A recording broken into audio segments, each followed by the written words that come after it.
Medieval Chronicles. Explore the world of medieval history. What did medieval peasants really eat? Many people imagine grand feasts, roasted meats, and overflowing banquet tables when they think of the Middle Ages.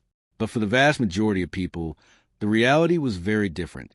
Most medieval peasants lived on simple, filling foods made from grains, vegetables, and whatever ingredients they could grow, gather, or afford.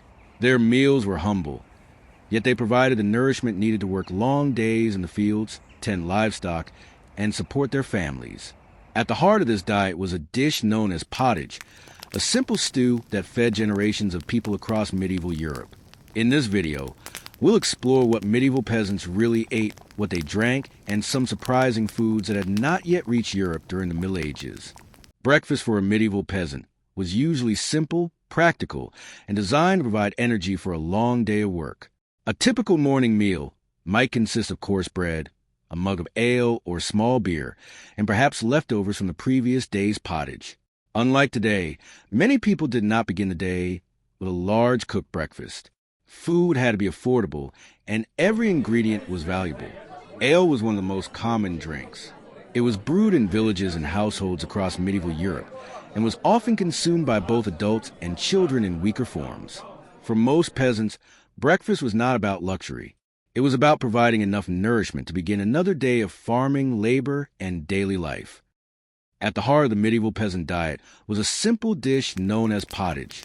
Neither a soup nor a stew, pottage was a thick, hearty meal made by slowly cooking grains and vegetables in a large pot over an open fire. For many families, it was eaten almost every day and provided much of the nourishment needed to survive and work throughout the year. One reason pottage became so important was its flexibility. Ingredients could be added whenever they were available, allowing families to make use of seasonal vegetables, herbs, grains, and leftovers. The pot often remained hanging over the hearth for long periods, with fresh ingredients added as older ones were eaten. Simple, filling, and inexpensive, pottage helped feed millions of people across medieval Europe and became one of the most important foods of the Middle Ages. What exactly went into a pot of medieval pottage? The answer depended on the season, the region, and what a family could afford. There was no single recipe, and every household made its pottage a little differently. Common ingredients included barley or oats, along with vegetables such as onions, leeks, cabbage, and seasonal greens. Peas and beans were also popular, providing valuable nutrition and helping to make the meal more filling. Fresh herbs gathered from gardens or the countryside were often added for flavor. Parsley, sage, and thyme were among the herbs commonly used in medieval cooking. Meat was less common, but when available, small amounts of bacon, pork, or other leftovers might be added to enrich the pot. The result was a simple but nourishing meal that could be adapted throughout the year, using whatever ingredients were available. While pottage formed the foundation of many meals, bread was just as important to medieval life. For most peasants, bread was eaten every day and often accompanied both pottage and other simple dishes. In many households, it was one of the most reliable sources of nourishment. The type of bread people ate depended largely on their wealth. Peasants typically consumed coarse brown bread made from grains such as rye, barley, or mixed cereals. Wealthier members of society could afford finer white bread made from carefully sifted wheat flour. Bread was so important that poor harvests could quickly lead to hardship and hunger. A shortage of grain meant less bread, higher prices, and difficult times for entire communities. Simple though it may seem today, bread was one of the most essential foods of the Middle Ages, helping to sustain millions of people throughout medieval Europe. Many people imagine medieval peasants eating large amounts of meat, but the reality was often quite different. For most ordinary families, meat was not an everyday food. Livestock were valuable assets, providing milk, eggs, wool, and labor, so animals were not usually slaughtered unless necessary.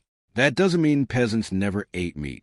Pork was one of the most common meats available, often preserved as bacon or salt pork to help it last through the winter months. Chickens might also provide an occasional meal, while rabbits, fish, and game could supplement the diet in some areas. Special occasions such as religious festivals, village celebrations, weddings, and feast days often brought opportunities to enjoy more meat than usual. While meat was certainly appreciated when available, the daily diet of most medieval peasants relied far more heavily on bread, pottage, grains, and vegetables than on roasted meats and lavish feasts. What did medieval peasants drink? The most common drink was ale, which was consumed by people of all ages throughout much of medieval Europe. Unlike many modern beers, everyday ale was often relatively weak and was brewed regularly in homes and villages. A weaker version, sometimes called small beer, contained less alcohol and was commonly consumed with meals.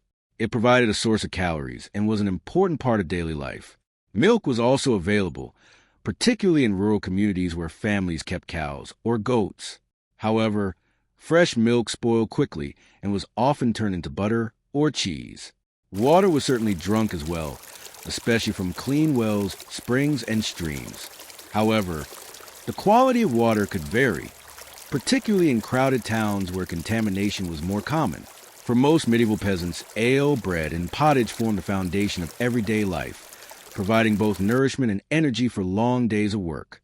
So, what might a typical day of eating look like for a medieval peasant? Breakfast was usually simple. A piece of coarse bread, perhaps accompanied by ale or small beer, would provide enough energy to begin the day's work. The main meal often came around midday. A bowl of pottage, served with bread, offered a filling combination of grains, vegetables, and whatever ingredients were available at the time. In the evening, the family would gather once again around the hearth. Another serving of pottage might be accompanied by bread, seasonal vegetables, or, on fortunate occasions, a small amount of meat. By modern standards, the menu may seem repetitive, yet these simple foods provided the calories and nutrition needed to support long hours of farming, labor, and daily life.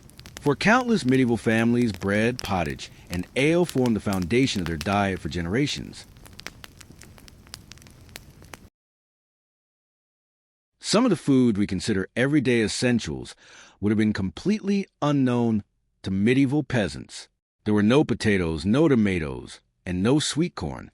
These crops originated in the Americas and would not arrive in Europe until after the Middle Ages had ended. Chocolate was also unknown in medieval Europe. While cocoa was enjoyed by civilizations in the Americas, Europeans would not discover it for centuries. Tea and coffee were absent from the medieval table as well. These popular drinks only became widespread in Europe much later through expanding trade with Asia and the Middle East. In fact, many of the foods we take for granted today had not yet reached medieval Europe. The diet of a typical peasant was built around locally grown grains, vegetables, herbs, bread, and pottage. So while medieval meals may seem simple by modern standards, they were shaped by a very different world, one without many of the ingredients we now use every day. Thank you for watching. If you enjoyed this journey into medieval history, please subscribe, and explore more videos from Medieval Chronicles. Until next time, thank you for joining us as we explore the world of medieval history.